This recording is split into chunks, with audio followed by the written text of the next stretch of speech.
Mesdames et messieurs, aujourd'hui une pensée pour certains automobilistes. Ceux qui pensent qu'un clignotant consomme trop de batterie. Ceux qui voient un quart de 13 mètres et qui se disent « Ça passe !»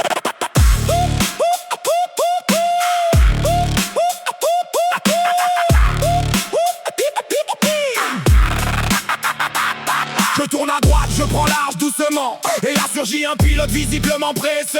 Il se glisse à côté au dernier moment, comme s'il voulait tester les lois de la gravité. 13 mètres de long, ça tombe pas comme une Twingo. Ça demande un peu d'espace, c'est pas un vélo. Mais certains pensent encore que par magie un car peut pivoter comme dans un jeu vidéo aujourd'hui. Le clignotant est-il devenu une option? Quelqu'un connaît-il la réponse à la question? Parce qu'entre les dépassements et les changements de voie, j'ai parfois l'impression d'être dans Koh-Lanta. Bip bip bip, tout le monde est pressé.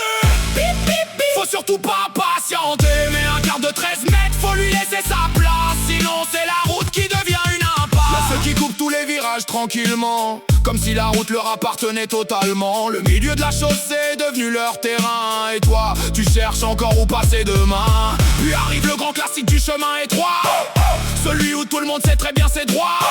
Mais certains refusent de reculer d'un mètre, même quand ils ont 10 fois plus de place à mettre. Alors ils croisent les bras derrière leur volant, avec un regard de champion du monde évidemment. Et toi tu te demandes en regardant la scène si le permis était livré avec un mode je règne. Le clignotant est-il devenu une option?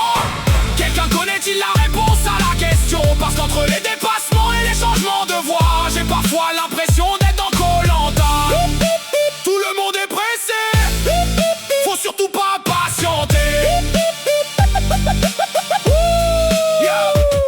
Il y a aussi l'arrêt minute version extrême, le fameux je reste là 2 secondes quand même, devant l'école dans un rond-point au milieu de la route, parce que marcher 20 mètres visiblement un exploité. Les warnings s'allument et tout devient légal, du moins dans leur univers parallèle. Pendant que derrière ça bloque toute la circulation, eux pensent avoir trouvé la solution. Et parlons des places réservées aux bus, qui semblent parfois devenir des parkings de luxe. J'en ai pour 2 minutes. La phrase la plus célèbre du pays, prononcée depuis au moins 30 ans aujourd'hui. Pendant ce temps le car cherche où s'arrêter, les voyageurs attendent pour descendre en sécurité. Mais bon, monsieur avait une baguette à récupérer. On ne demande pas la lune, ni un tapis rouge sur chaque avenue. Juste un peu de bon sens, un peu de patience et quelques clignotants de temps en temps. Le clignotant est-il devenu une option? Quelqu'un connaît-il la réponse à la question? Parce qu'entre les dépassements et les changements de voie, j'ai parfois l'impression d'être dans Koh-Lanta. Ça klaxonne encore pour gagner 3 secondes dehors. Mais au bout du trajet, on arrive tous au même endroit, faut pas l'oublier.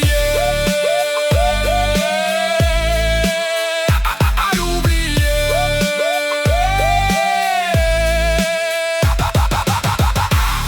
À tous les automobilistes patients, à ceux qui laissent passer les cars, qui comprennent qu'un véhicule de 13 mètres a besoin de place, qui utilisent leur clignotant, vous êtes des légendes. Et aux autres, le commodo est généralement à gauche du volant.